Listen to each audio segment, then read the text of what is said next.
Hey everyone! I'm super excited about today's video. I'm collaborating with Barbara from 49dragonflies. I love her channel and I was excited to meet her in person in Vienna. That was really fun. And yeah, so we're doing this collaboration. I haven't seen her video yet. I don't know what she picked. Very excited to see it. Whatever she makes always turns out looking great. So I'm sure it'll be a really fun video. But yeah, anyway, we each picked some Etsy Halloween themed printables. And I want to show you what I picked. And I'm going to use this lovely Traveler's Notebook insert that I will link you to where you can purchase it. This was kindly sent to me. Thank you, Beth. And it has the Tomoe River paper, which I love, but I think I'll probably be covering all of it up, which is almost a crime, but also the printables are really pretty. So I picked a few. I will link you to everything. What I found was these are from a beautiful store that sells digital designs. And I really liked these because if you go on Etsy and you search for Halloween, most of the stuff that you're going to get, like really most of it, is very, very vintagey in style. Vintagey. It's very vintage and it tends to be sometimes really brown and dark. That's not usually what I gravitate towards. And when I saw these, so this is kind of a collage of some of the designs that I got. I was really excited. Now, another thing you can do with printables is you can alter them. You can alter them in reality, so print them and play around with them. But you can also alter them in your photo editing or image editing software. I use Photoshop Elements and I did tweak these a little bit. I made them more saturated, I think a little bit cooler in tone a little bit, and also have more contrast. I'm not sure. I think maybe with the background I should have toned it down a bit, but this is going to be lovely and busy. And yeah, it just has these really beautiful, also like watercolor elements, which you know I love. These lovely florals and these wicked pumpkins. So yeah, I printed these on this beautiful matte vinyl paper that I've talked about. Again, all the links will be below. And I also wanted to show you some other prints that I made. Sorry about that ringing in the background. I'm very popular today. So I'm really enjoying printing on papers that otherwise would probably go to the trash. So these are some old planner papers, and I just want to show you also to keep in mind how the paper can change the look of your printables. So I know here it's not a huge difference because I really stayed in the kind of simple and light papers, but this is still like more creamed color. This is a moleskin paper that they use in their planners, and this is just some old Filofax piece of paper. So you can see, I hope the camera shows that this is kind of more muted. It has a little bit of that cream shade because of the paper. So keep that in mind. And I also wanted to show you what some editing can do. So this is the original printable. This is from a different store than these ones. I want to say also that if you like the look of these, there are so many designs there and the price point is fantastic. So again, check the link below. I'm sick of saying that. But this was also, these designs were also cute, and the reason I got them is because I really, really wanted to make some pockets, even though I did find also these pockets. So we'll see in the first store. So we'll see what I will use. But yeah, again, going back to editing, so you can see how different these are. Hopefully you can see. I tried to make these match the look of this better. I'm not sure I did the best job because you can see that this is like more vintage in style. So it's more muted, kind of more distressed, has those yellowish, brownish colors. But this is a little bit closer. So I'm not sure what I'm going to use. We shall see. I'm going to start playing around, and I think we will switch to fast forward, and yeah, let's get started. The first thing I want to do is stick this piece to my background. So I'm trying to get the measurements right, and eventually I succeed, just because I never mark anything for some reason. I don't know why, but I guess I just hate measuring. But if you want to get these right, then take the time, don't make my mistakes, and measure properly. So I'm rounding up the edges so that it matches the notebook. Now I have to say that for some reason the measurements of mine were a little bit too small, but that's okay. I make it work. And the first time I tried to stick it in, it's a huge disaster and it's completely crooked, and I try to fix it, and eventually I managed to kind of flatten all the creases. That actually worked, but it was stuck on pretty crooked. So many times I will kind of just let it go, but this time even I was bothered by this. So I end up tearing up the page and sticking it in, just like trimming the paper around and then using some double-sided adhesive and sticking it back in. I could have, of course, printed it again, but it looked okay. It was just really crooked. And I didn't want to. I'm really trying this paper. This vinyl paper is beautiful and is such lovely quality. I will link you to everything below. But it is expensive. I'm not surprised why. It is expensive. I think it's worth the price. But yeah, I didn't want to waste another whole sheet of it. So now I'm doing the other side, and this went smoothly, no problems. Now, I don't know if you noticed, but I just picked also a random page in my journal. Something about doing that first page, even though I kind of got over that, but sometimes it's still like, I'm not sure if I want to start with the beginning page, even though I really like how these turned out. So it could have been actually a good choice for those first pages. But yeah, I just went somewhere in the middle. I really enjoy working like that in my journals, especially in junk journals. You know, you flip around and you find a page that speaks to you that moment. But of course, this one is actually blank. So if I didn't mention, it's this beautiful traveler's notebook that I got from Etsy. I was sent it to review, and I'm really, really loving it. You'll see that I take better advantage of the paper a little bit later in my process. So what I'm doing now, I also printed on this vinyl paper, which has a sticky side to it, these pockets, and that's probably not the best decision making on my part, but I wanted the look to match my background, so I needed kind of the same media to print on, and I didn't want to leave the backing because the backing is very thick. So I removed it and then kind of just backed that pocket with some of the leftover paper that I had from ripping out that one page. And yeah, I'm going to fold these cute pockets. I did not think things through, and I didn't know where I was going to stick it. I also folded it, and it turned out quite a bit bulky. But yeah, I'm going to make it work. And this will probably end up being a chunky little insert, which is fine because I like that.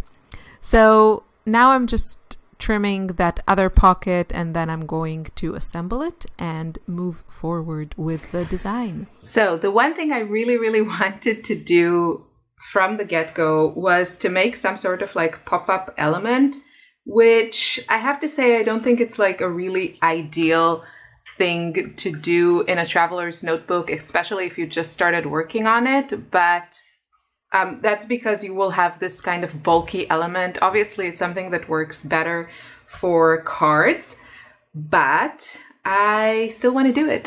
So we're going to do it. And I will link you to the tutorial that I used. I don't think I've ever done a pop-up card, but I thought it would be fun. So this is kind of the element that pops up.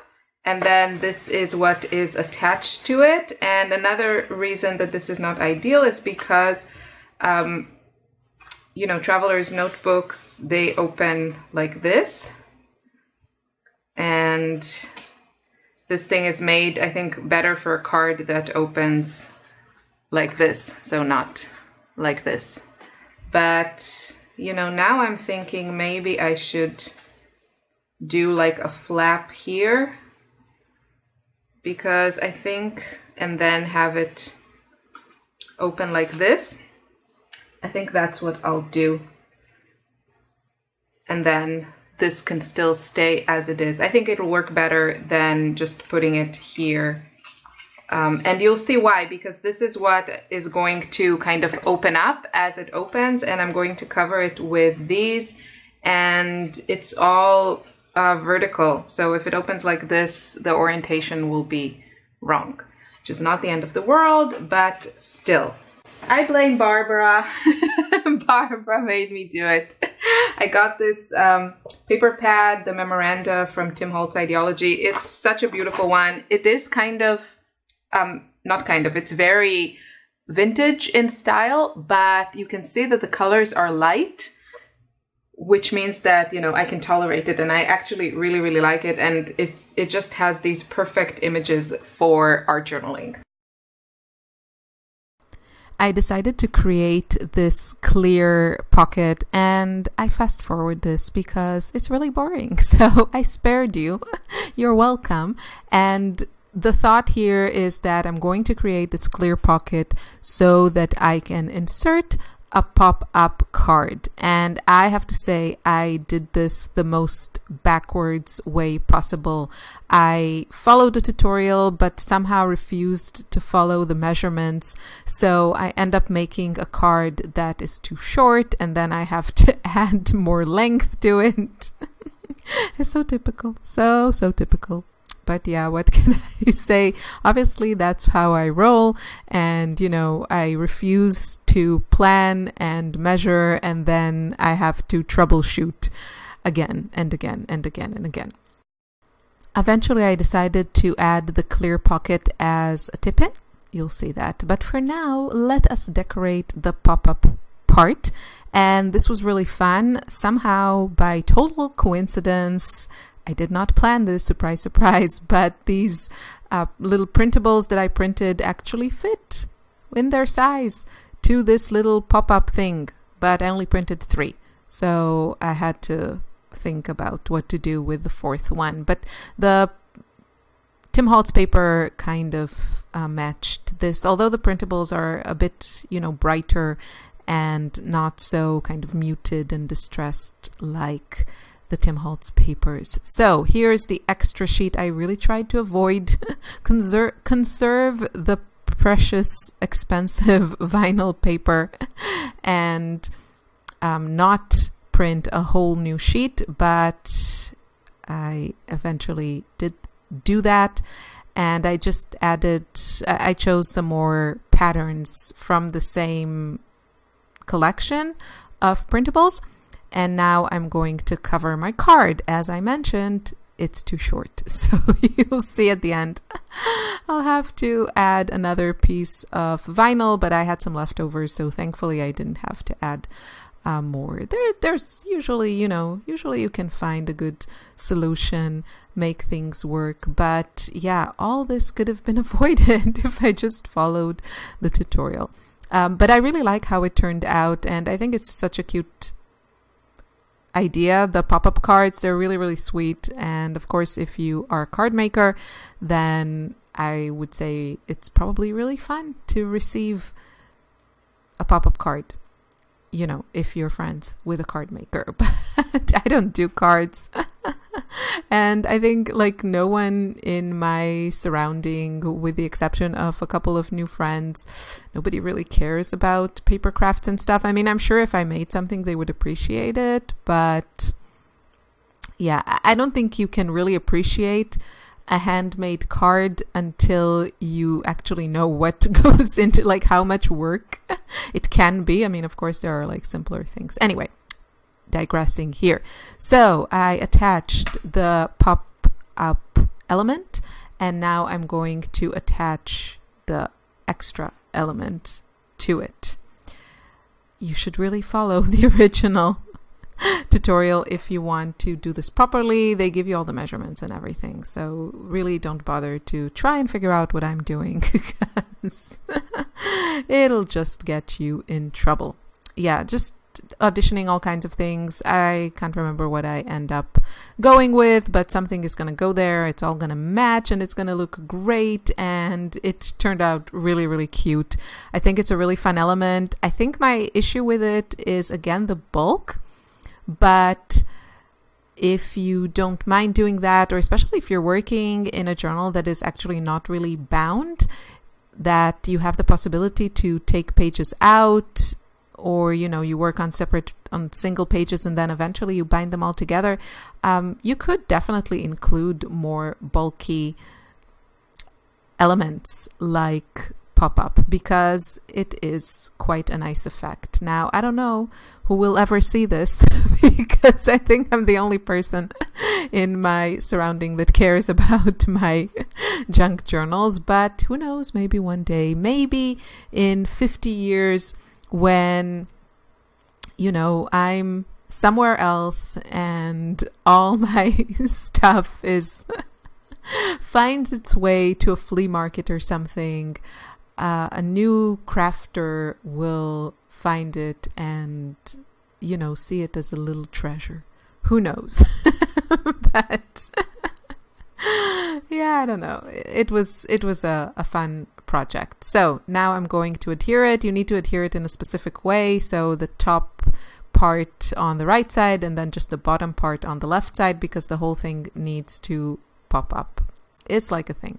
So there we go. And now I see, oopsie, my card is too small and everything is sticking out. So I'm going to have to fix that. But look how cool that is. I was very impressed and happy with myself, under the circumstances, with all the mess ups and everything. But I think it turned out really, really cute. And moving on, then I decided I had all these leftovers and I really wanted to create another page, especially because I had these really cute pockets that I didn't use in the first page. I thought, okay, I'll make a new page. And I also pulled out, I have a box full of photos that I printed, that I had developed in the last 8 years probably. And I haven't scrapbooked all of them and I haven't gotten to a lot of them. So I looked through them and I took out all the photos that have anyone in a costume. So there are a few, actually an older photos of myself and then some of Ella. And I thought I could make this a dedicated traveler's notebook to all the costumes that I have. And so what I'm going to do in this page, I'm actually going to use 2 photos of Ella. And I really like the look of kind of fussy cutting these images. I think it looks adorable. And then I'm going to add some watercolors to the background, which works really well with the Tomoe River paper. It does get it all crinkly, which is a wanted effect in my book. But you always have to be a little bit careful if you have a lot of papers that you adhered to the Tomoe River paper, because it can, get kind of messed up if there's something sticking to it. I don't know if that made a lot of sense, but, sometimes if you have something stuck on the other side and then you use watercolor, the paper crinkles and then it gets a bit weird, but I made it all work. It was no problem. Actually, it kind of held nicely, even though on the other side of the left page, there was that vinyl paper glued on the whole thing, the background one. So now I'm trying to cut the other image. because I didn't plan, because I didn't do anything, I first glued that paper pocket, and then I had to fiddle with the photo so it can be tucked behind it. But don't worry, I made it work. It's just a little bit extra work, which could have been avoided with some careful planning. Story of my life. And there we go. And now I'm going to add some watercolors. That's really the fun part. And once they are dry, I can also add some journaling. You can also first add your journaling and then your watercolors, but you just want to make sure that your pen has ink that is waterproof, because you don't want to get all that writing smeared. That would be bad, trust me. So this was really fun. I think watercoloring the background really makes all the elements kind of pop. And yeah, if you if you have Tomoe River paper, you know how fun it is to watercolor it. So it just gets so lovely and crinkly. So that's what I'm doing now. The watercolors I'm using are the Aquarius watercolors. These are made in Poland. I know they're a little bit hard to get, but they're very, very similar to White Nights, which I think you can find now on Amazon. And I highly recommend those for budget artist grade watercolors. And that's it. So this is the first page when the tip-in is closed, and then when the tip-in is open, and then when you take out the card, bam, surprise, it's a pop-up Halloween thing. I think it's really cute. And now the last page that I just showed you with the photos. And we're done. Check out Barbara's video. Have a wonderful Halloween. Bye-bye.